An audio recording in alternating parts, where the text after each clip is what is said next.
Hi, I'm Jeremy Crosby. And I'm Nick Boucher. We're your hosts for the program that's all about your city, Talking Fitchburg. Every weekday, we pull together the news, events, and information you need to stay on top of what's happening in the city of Fitchburg. Find Talking Fitchburg on cable TV, Roku, Amazon Fire, Apple TV, and our live stream on the web. Plus, you can find all our headlines and stories on Facebook, YouTube, and our video on demand service. This is your city. Keep up with Talking Fitchburg and the issues affecting you and your neighbors. Get connected, Fitchburg. Sign up for Fitchburg Connect, the city's monthly e-newsletter that keeps you informed about all the events, services, and updates that matter to you. Get it in your inbox once a month. Sign up today to get Fitchburg Connect. Stay connected everywhere you go. Fitchburg is on your phone and your tablet and your laptop and TV. Download the app. It's free. Access Fitchburg. This is your city at your fingertips. Those of you that don't know me, my name is Eric Schreiner. I'm the City of Fitchburg Parks and Forestry Manager. I know this project was going on for several years up to this point, so it's really exciting to see this project begin moving forward. So I want to thank you for attending. I'm going to go through a few of the procedures for this evening and kind of how we envision the public comment period going and kind of the directions for that. So this evening we are treating as a general introduction to the project for our version 1 concepts. We will accept written comments this evening as well as some general comments, and we will open up the floor after the presentation for some general comments, and then we can continue the rest of the meeting kind of one-on-one going through a bit of the drawings and the boards themselves. But how our public comment period is going to work is tomorrow after this meeting, there will be a website launched specifically for receiving public comment and using this website as the primary source of information for anything moving forward with this project. So if there's updates, associated meetings, dates, times, they'll be posted on that website and updated fairly actively. So after this meeting on that website, you'll have the opportunity to submit any public comments. So if you look at the designs for a couple of days, see something you maybe didn't see initially, share them with a few folks, that'll be your avenue to do that. I do encourage sharing of it as much as possible. We're trying to reach as many people through this process as possible, and we'll be receiving this first round of public comments via the online submissions till August 5th. So we have a few weeks. I do want to say, don't hesitate. Please reach out with those public comments. What we'll be doing with them is we'll be compiling all of those comments, and they will be discussed and reviewed by our Parks Commission members along with this same design on August 6th. So if for some reason there's an extra comment that's out there, or I should have mentioned this, or if there's any folks that can't attend or anything, make sure that August 6th meeting will be the continued discussion of this, and we will be discussing this over the next several months. So this will not be the final approval of this design at August 6th. We will continue these conversations and drafting it. And generally, if you have questions, that'll be the place to post them is online through that website. But if you have any questions to start off, what I will probably do is hand the floor off to Blake and Katie. They are experts at parkitecture who have put a lot of time and resources into developing this first concept for you. They'll be able to give you all the cools, ins and outs of these design specifics. And they're experts in the community of Fitchburg. They've done several projects for the city, and I know they're very passionate about what they do. So thank you for being here. Thank you all for being here. If you could sign in, that would be great. Otherwise, I will hand the floor over to Blake and Katie. All right, so I'm going to try and distill a year's worth of planning and design into about 30 minutes. Think we can do it? I know we can, right. So I want to start off, our process began about a year ago. We attended the community night out and had our tent up with table. We got a bunch of input from kids, from parents, from lots of folks. And I wanted to start off with a real quick recap of some of the highlights of that input. And then as we talk about the design, let's make sure that we got all that stuff integrated, all right? So there were a bunch of different theme options, but the number one requested was clubhouse, spelled with a K. We had a lot of questions and comments about surfacing. It was overwhelming that no one wanted the rubber chips or the wood chips. So the poured-in-place rubber, Katie, do you want to hold up the poured-in-place rubber? If you haven't been on it, it's kind of like a Rice Krispie treat made out of rubber. It has 2 layers, and we'll get into the details on that later, but our surfacing that you'll see here tonight is a combination of the poured-in-place rubber and synthetic turf. Right, both are extremely ADA friendly, much more so than the rubber and mulch chips. Absolutely, yep, absolutely. So we have strategies to abate that, yeah. So the darker colors will absorb some heat. We always do a mix of the colors so that it's not a full color, and that's a better way to go. So some of the main requested elements here. Swings, lots of climbing elements, shade, crazy slides, hills, parkour. Someone wanted a walkie-talkie and a dragon, but we didn't manage those. Fake hills, tunnel treehouse, fence by the parking lot, more tunnels, height, shade, and space for running. Okay, so there's a lot on this list, but those are some of the themes that we picked out. Interconnectedness, not little, which I take as big. Okay, and then spaces and ages for all abilities. Okay, and this was coming from the ultimate end users, which are, no offense to most of you in the room, but are the kids. So, that said, we did plan in a room in this playground for adults. So you're welcome to come play with us. All right, so as Eric mentioned, we have lots of different ways to give us feedback after tonight. I wanted to mention this one as well. I do have comment cards here with me. We have some pens, so if you didn't want to wait and do it online, you can do it now, tonight, after we're done.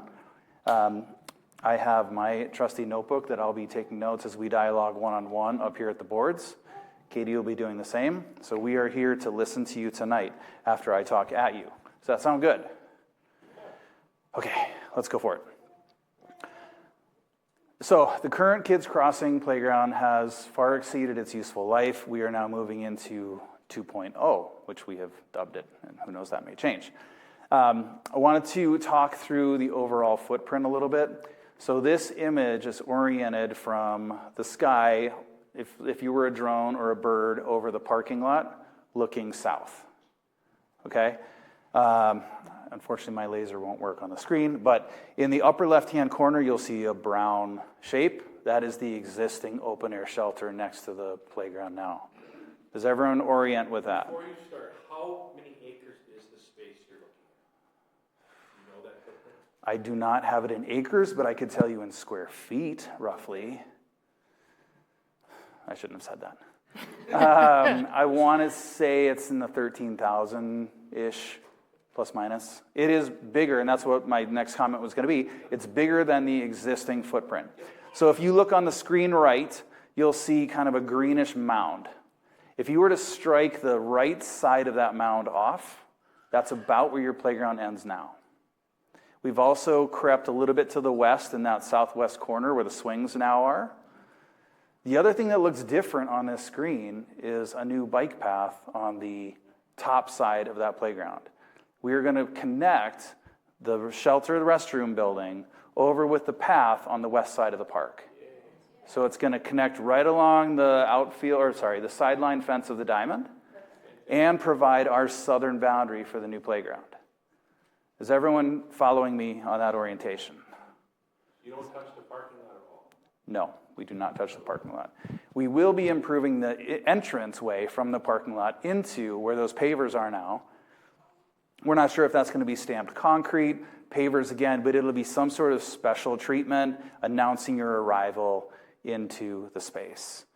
The other piece that maybe you can see on the very bottom above where it says McKee is our entry portal, right? And I will show you a highlight here. Boom, look at that. So we're proposing that, now you kind of walk through the turrets into the playground. We have come up with a theme of the natural ecosystem of McKee Farms Park. We spent a lot of time debating which path to go down. There was a lot of really interesting ideas. Let's see, some wanted purple, some wanted a pirate ship, some wanted a rocket ship, some wanted a dragon. The farm theme came up, and then the clubhouse idea.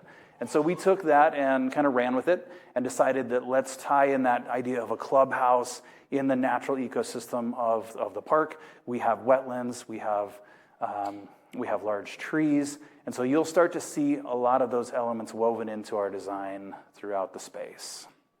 And that brings me back to our entry portal. So we decided to have two oversized grass blades announcing the arrival with our new Kids Crossing 2.0 as you come into the space. And so again, that's the entry point from the parking lot in.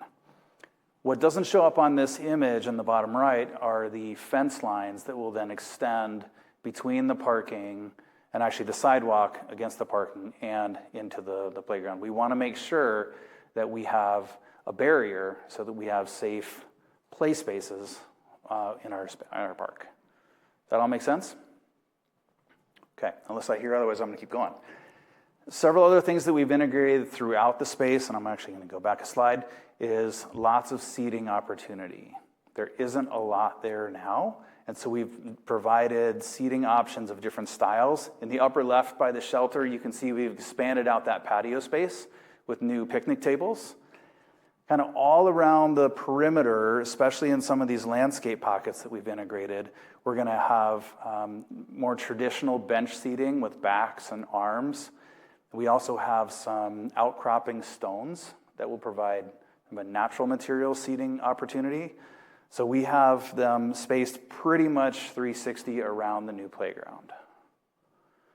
I'll show you some closer views here. The other thing that we really tried to do was bring in some height. Okay, we have a lot of existing trees that are mature around the playground. We didn't want to disturb them by expanding our footprint. So we decided, let's get as much play value as we can in the footprint available. So we went up with it. All right, so you'll start to see a lot of elevation in our towers. I think our tallest tower stands at about 22, 24 feet, which is quite a bit larger than the existing structures. Okay, so here you start to see how some of these elements play out. I'm going to direct your attention first to that angular kind of obelisk clubhouse or treehouse structure. The inside of that is all netting and webbing hammocks. And so you can climb from the bottom to the top. You can hang out with your friends and lounge and socialize.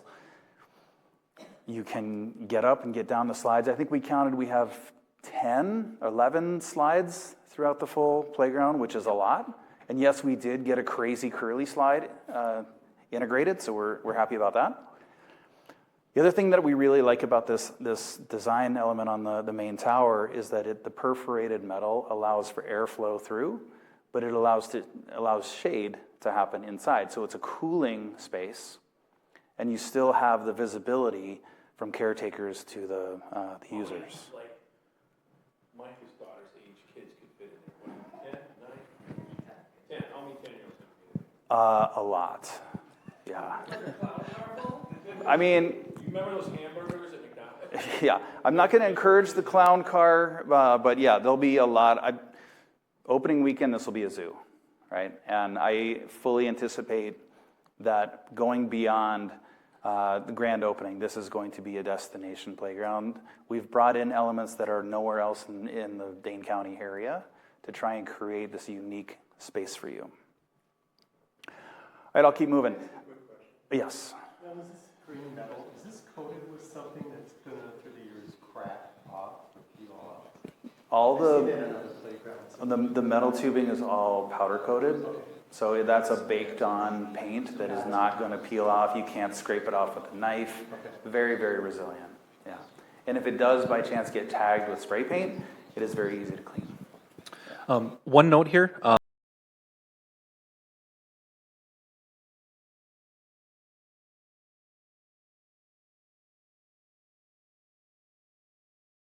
Purposes, so if anyone wants to reference this meeting, you'll be able to be heard through the microphone. So if we could hold on for some of those, that would be fantastic, and I'll pass around the microphone at the end.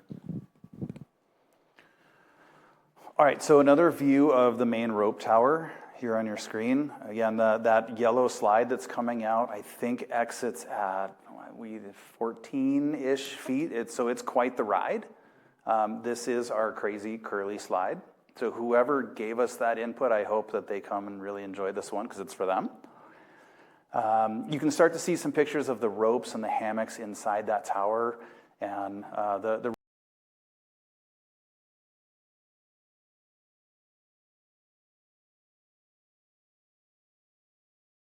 cooperative and immersive play. And features like this really encourage that interaction. As I mentioned, we have several towers. They're all linked with bridges or circuit play on the ground. One of the things that we heard people liked so much about the existing playground was the fact that they can do the hot lava and run the circuits. We've replicated that in several ways, and we can get to the air photo or the plan view later, and I'll show you all these different circuits that link. You can do circuits overhead, you can do circuits on the ground, and circuits through elevated bridges. So there's lots of different opportunity. I mentioned the bridge. That bottom right is an example of the bridge that crosses from our second tower over to the third element with those tree toppers. You start to see some of the shade elements coming in on the post toppers and the tower structures. So that doesn't really help our caretakers, but it definitely provides shades for our patrons and end users in the structures. Okay, now you can start to see how some of these linkages work with all these different bridges. Those images on the right is I think a 10-foot long span in between two towers. So you can see through it, you can engage with your peers on the ground, you can engage with your peers in the towers, and across to the other bridge as well. In the foreground here on the bottom left, you start to see a little bit of elevation. Okay, we have a pancake flat site right now, and so one of the things that we really enjoy about creating new play spaces is creating this topography and building play into that. It becomes a very, Eric used a great word earlier, it's a very tactile space. So on the slopes, which I'll show you in a minute, we have lots of different climbing features. Yeah, this is a better shot. So we have different ways up, different ways down. We have a roller slide on this hill, which for those users who have hearing implants and cochlear devices, roller slides are great because they don't create any static electricity. So I'll touch here on a couple of the things. You start to see those cattails emerging in the background. We've got our tree toppers on that tower. And you'll probably start to see little critters emerging. We have a ladybug, we have a life, or not life size, a oversized frog. I think he stands at about 3 feet tall. Great photo op, great climbing, great imaginative play piece. Okay, so I want to talk about this mound a little bit. Again, going from pancake flat, we were able to get 6 vertical feet in our mound, and that's on the west side of the play area. When you see that lime green color and surface, that is the artificial turf. So it's going to feel like a grass blade. We have samples over here on our show and tell table of both the rubber and the turf. What I didn't bring for you was a sand-filled piece of turf because that would make a mess. But the grass blades actually get a micro sand infill that creates the density. So it's very impact resilient, and it sits on a foam pad, which is what gives us that safety factor. So after I release you guys, we can come up here and touch it, feel it, smell it if you want. I mentioned earlier the fence. Right now we're looking at a fence along the north side by the parking lot and then wrapping wings partly around the east and the west. So it's kind of a hug, right? So we're corralling the runners from running out into the traffic patterns and the parking area. We don't want to fully enclose it because we do have the diamond on the south, we have the bike trail, and we want people to be able to move back and forth through those spaces, but we don't want them running into the parking area. So again, about 6 vertical feet on our mound, and you can start to see all the different play elements radiating out from the top and all the way around. In the bottom there, we've got our ladybug climber. We've also got some rubber mounds coming out of the turf. So again, very tactile. You can climb up it, you can roll down it. Lots of different ways to utilize that play element. For a visual, right, look at the curve that's made here within the room. And imagine the center of that curve picked up 6 feet and all these slides coming down the sides. Yeah, that's a great visual. Okay, so here's a view looking from the parking lot in. You can start to see that fence in the foreground and how that mound really rises up. You get some people in there for scale. You start to see some of our little critters. We hide little things throughout. We've got the butterfly perched up on one of the grass blades. There is some seek and find. So again, trying to reinforce that imaginative play. There'll be a board that has pictorial examples of things that you can then go seek in the playground. So you're always keeping people moving through the space. We don't want it to be stagnant. Bottom right, you can start to see some of these hoops and other elements on our mound. And then that bottom middle image, we always like to disguise physical fitness in the form of play. And that goes for both children and adults. So that piece is a core workout. It's a wobble platform. And so you cross this bridge of suspended platforms, and it is a full core workout as you go, and the kids never know any better. Shh, I didn't tell you that, all right? Perfect. Okay, here's a great shot of the mound and that roller slide in the foreground. You can start to see those Easter egg colored rubber mounds poking through the turf. So trying to mix those textures. And then you start to see the bridge from the right leaving the mound going back onto the structured play. So everything is connected in various methods. By the way, we're really excited about this project, so I hope you guys are too by the end of the night. We've been working a long time on this. So here's another view. You can see the mound in the bottom right and how that bridge then connects up. This is a really good shot because you start to see how those circuits play out. And I should have mentioned right off the bat, but you see the ADA ramp in the brown coming down. That is leading right to our main entrance. And so our main tower is fully accessible with a ramped element.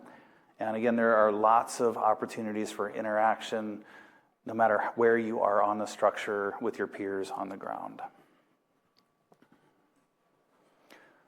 I'll take a minute to pause on this view here.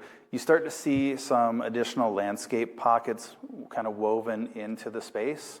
What we wanted to avoid was a rectangular footprint of just surfacing and play elements. So we started to creep these landscape areas in that will have trees, shrubs, seating elements to break up that linear form of the play. So people are always moving, running about, but while still maintaining sight lines for caretakers.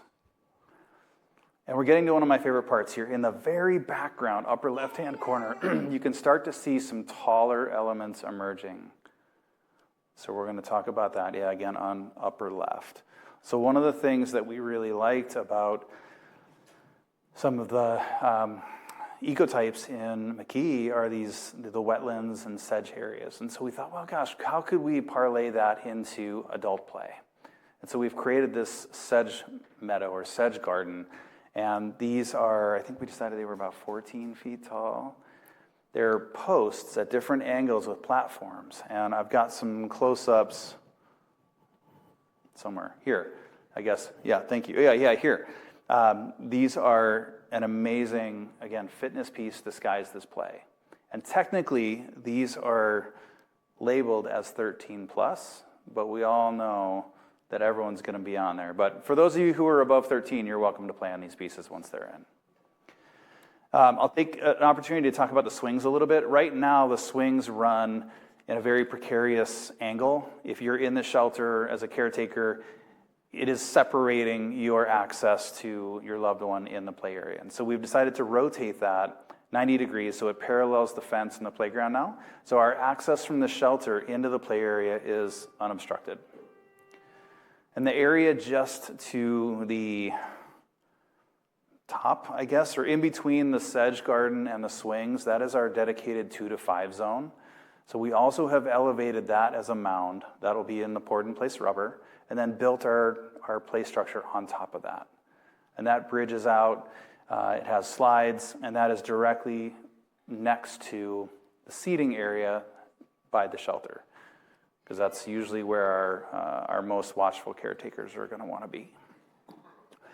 This is also a great example of how the surfacing connects all these spaces. You see the blue kind of representing a creek or a waterway moving through the space.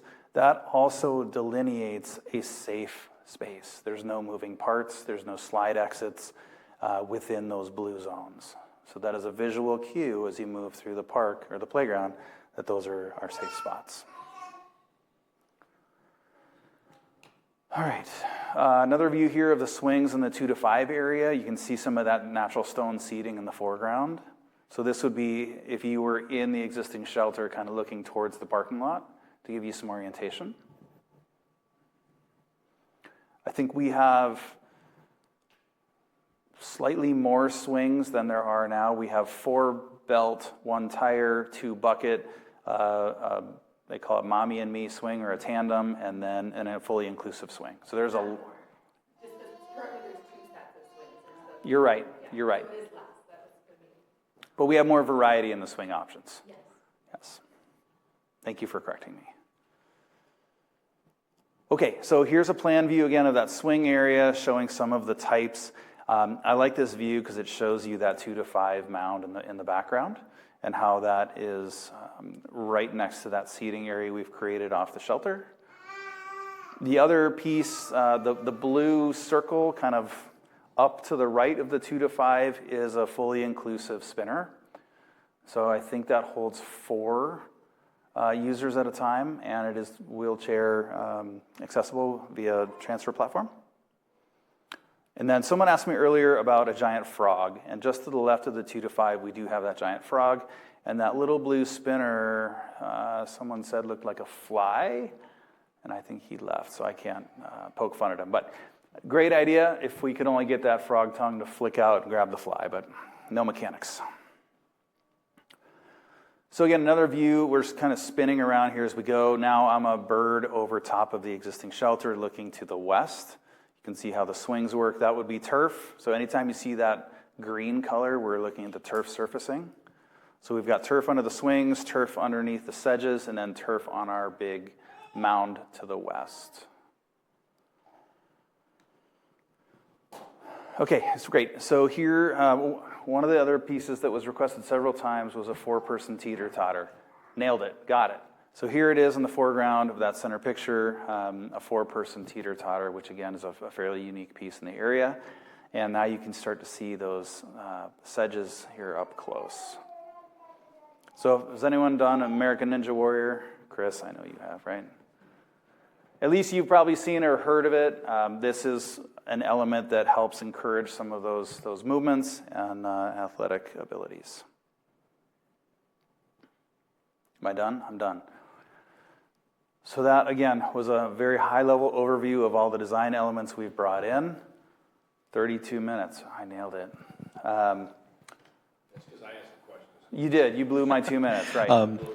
Speaking of questions then, if you may, if there are any generalized questions, kind of for the overall sake of the concepts, I'll pass around the microphone for you guys, and we'll keep those for reference within the video. Once we've gotten beyond some general comments and I go through again our public communication period or solicitation period, will be accessible up here for discussions with all of us. So if anyone does have any questions, by all means, just raise your hand. Hello. What percentage of this park would you say is usable in the winter? Like, is the turf going to be, does it like get icy? Or can we use that hill as a sledding hill? And if so, can we remove some of the stuff on it or add more bumps because my boys are going to take their sleds down it? I'm just looking at, I know we like look at it and think about parks in the summer, but I think then we waste an opportunity in the winter. And the current park is super usable in the winter.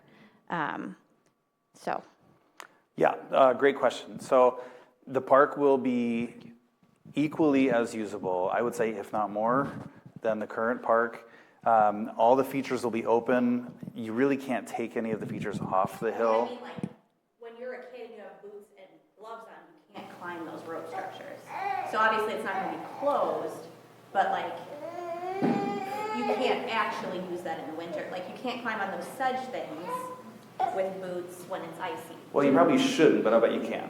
Right, and my kids will. Yeah. Sorry, my kids will. So I'm not asking like what will be open, but I am wondering how, like, do you design with the winter in mind, or do you design just with sunny weather in mind? No, a good question. We do look at full year-round usage.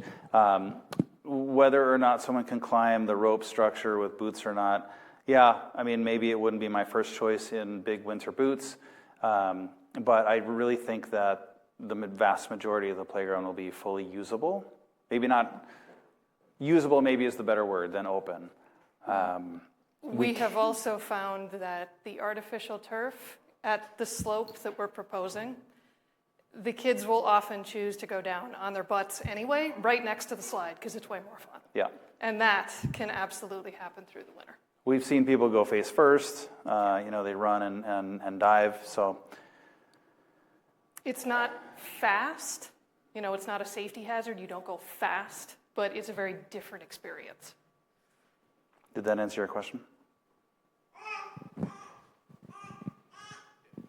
Thank you very much, and thank you for the city for this. So can you show the slide where the picnic tables are? Do you guys have an area for this is for families and whatever? There's 3 of them in the upper left there. Is that the only area we're going to have that, or is there going to be other seating areas? There's also picnic tables underneath that existing shelter, so we're expanding that seating. And then if you can kind of trace from that seating area, come down counterclockwise around that concrete ribbon curb, you'll start to see benches around the entire perimeter of the playground area. So just say some kid has their 8-year-old birthday party there or something. Can they post up there, and there's water facilities and close to the bathroom and things like that? Has you guys thought about that at all? Or? Yeah, so there's a lot of open space between that shelter and the restrooms. That whole grass area could be used for birthday parties. Okay, People cool. can bring pop-up tents. I know that happens now. It actually happens on the west side, kind of where our mound is. So I think we've actually opened up some opportunity on the other side now for that to occur. Plus, with that bike path going through, it's going to much improve accessibility to some of those spaces that aren't accessible now. I will just say, because I got to go, I want to thank both of these. I was mayor when we put in the Splash Pad Park. Game changer for the city. I'm just so excited for this project and glad people came tonight. Thanks for being here. Good luck to the city. Thank you very much. I appreciate it. Yes, ma'am. I was also just wondering, for all the caregivers, this is kind of for the kids, but the nice part about the current park is that I can walk around with my kid on that whole structure. And I'm not going up in that rope thing. I don't think my daughter would go up in that rope thing. So I don't know how parents, besides being with your kid on the ground, how accessible is it for parents? Yeah, it's currently I can do everything with my daughter. But like I said, I'm not going in that rope. Yeah, a really good question. So the nice thing about those towers is you can get to mid-level without having to exert the level of effort it's going to take to climb those ropes at the top. So there is that network of bridges and connections all the way through. Remember I talked about that circuiting? So I think as a caregiver, you can engage with your child mid-level, and if they wanted to go up above you, they can certainly do that, and you still have eyes on them right there.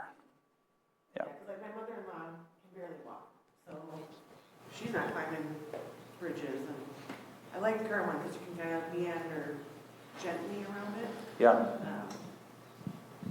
Yeah, I would say this design will probably test kids' abilities to grow physically and experience the sense of danger a little bit more. There's lots of very tame isn't the right word, but easy amenities, and then there are some that are more challenging that will push some of the kids and users to get beyond their comfort zone. In a good way, not in a scary way, but a good way. Any other, yes, ma'am. Oh. Are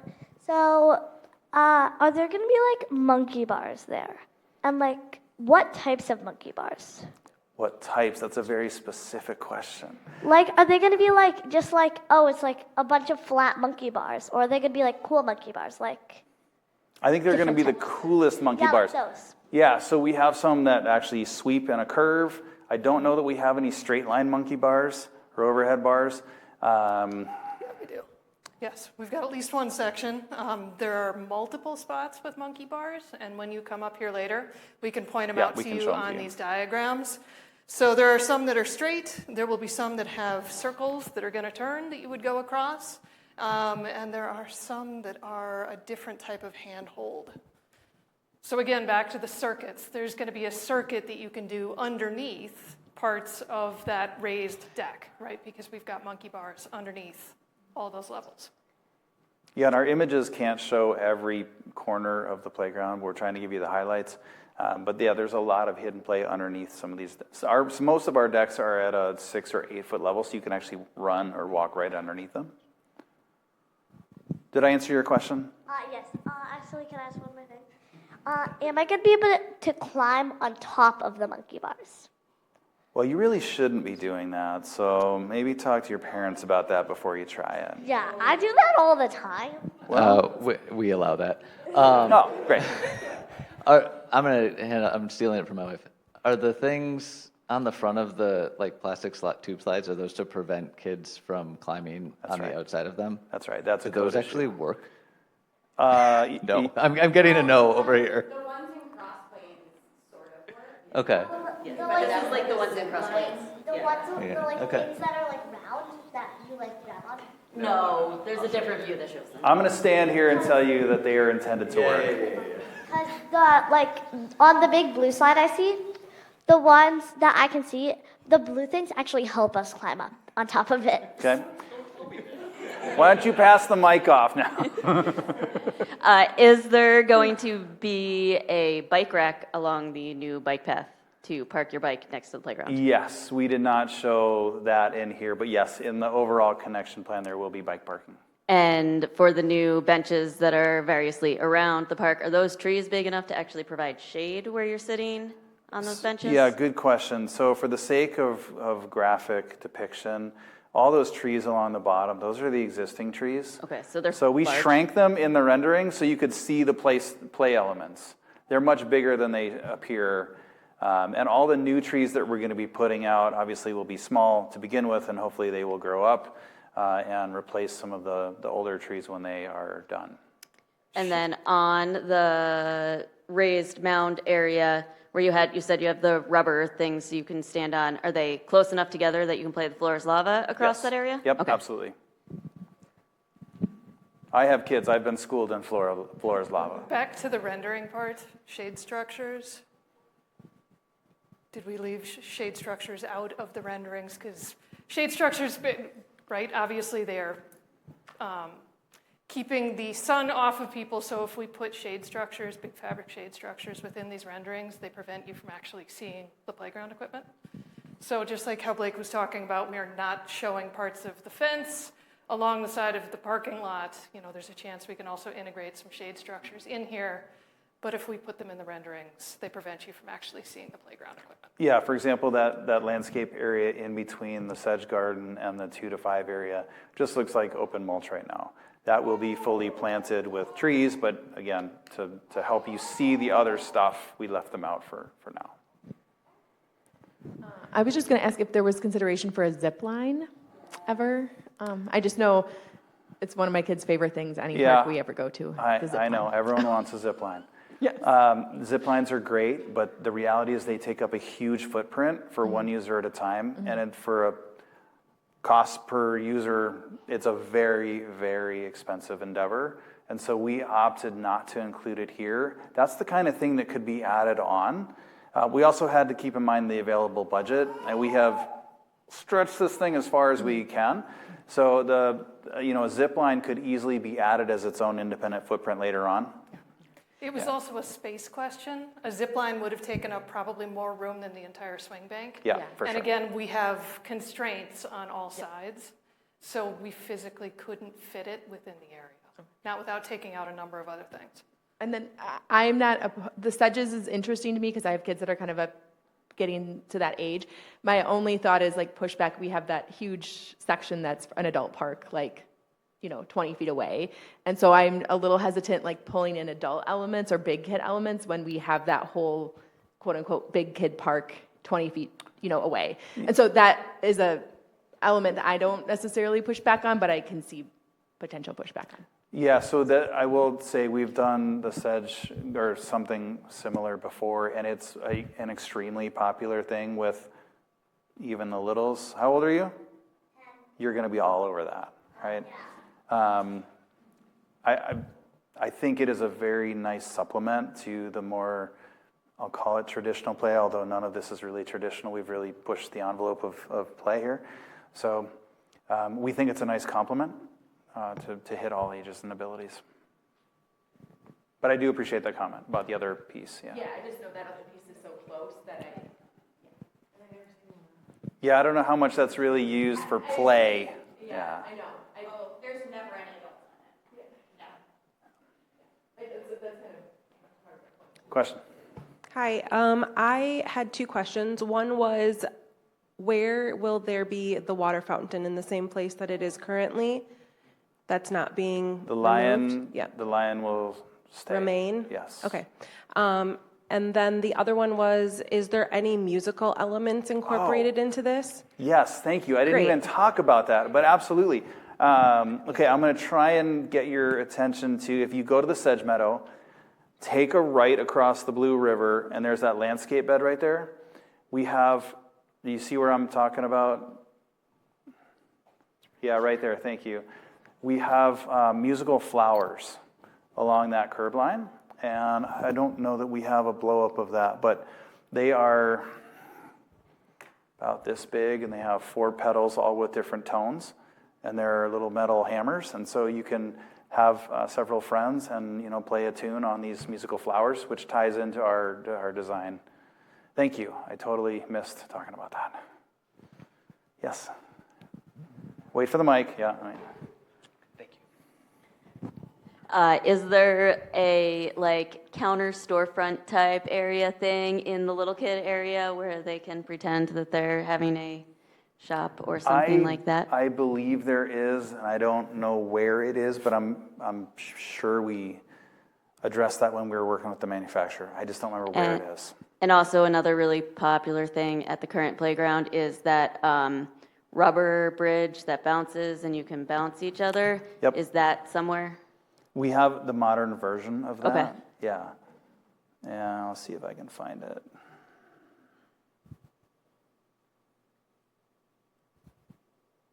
You guys talk amongst yourselves.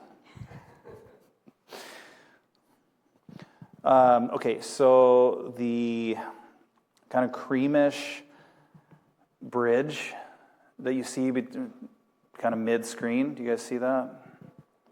That has a series of ropes that will bounce, so it's not a rubber bridge like the old ones, but yeah, it's a big fat cable rope, and so if you have someone on it, you can jump on it and that'll pop you up.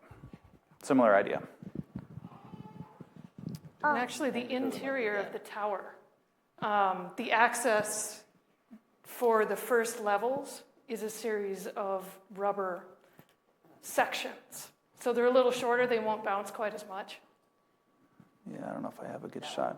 Yeah, so if you, that bottom right picture is exactly what Katie's talking about. It's that series of linked mats. Do you have any double slides, like the slides that are right next to each other? You want to race your friends? Actually, me and my dog will go down them together sometimes. Of course you will. I don't know that we have any tandem slides on this. No. We have some slides kind of next to each other, but not for racing dogs. Yeah. I appreciate your flexibility. All right, folks. Is there any other general questions? Otherwise, I would love to have all of you.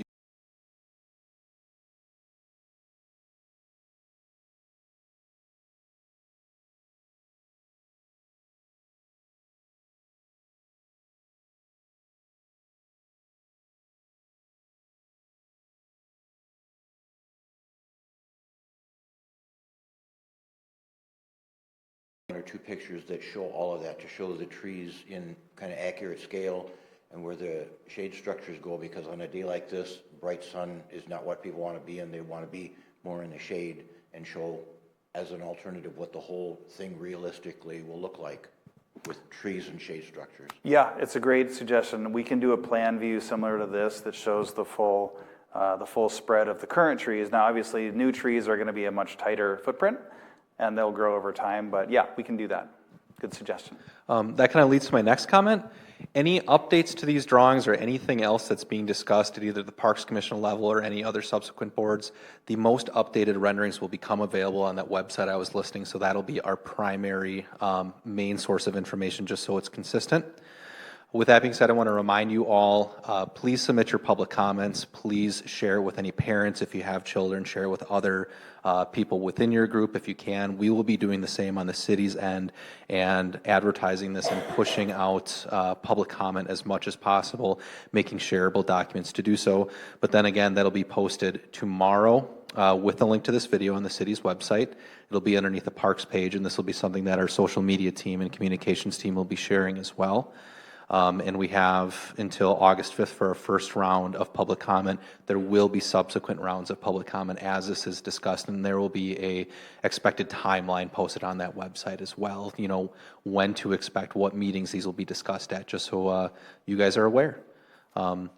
Any other comments? Otherwise, I would like to say thank you, genuinely. I would love to see comments from kids if you can share it, but I appreciate you guys attending. Please fill out some of the written comment forms if you have some. Otherwise, we'll open up the online submittal for public comments starting tomorrow morning. And we'll be here for as much time as we need here to go over the rest of the questions you may have. Thank you. Don't forget the show and tell over here. Come touch it, feel it, smell it if you want.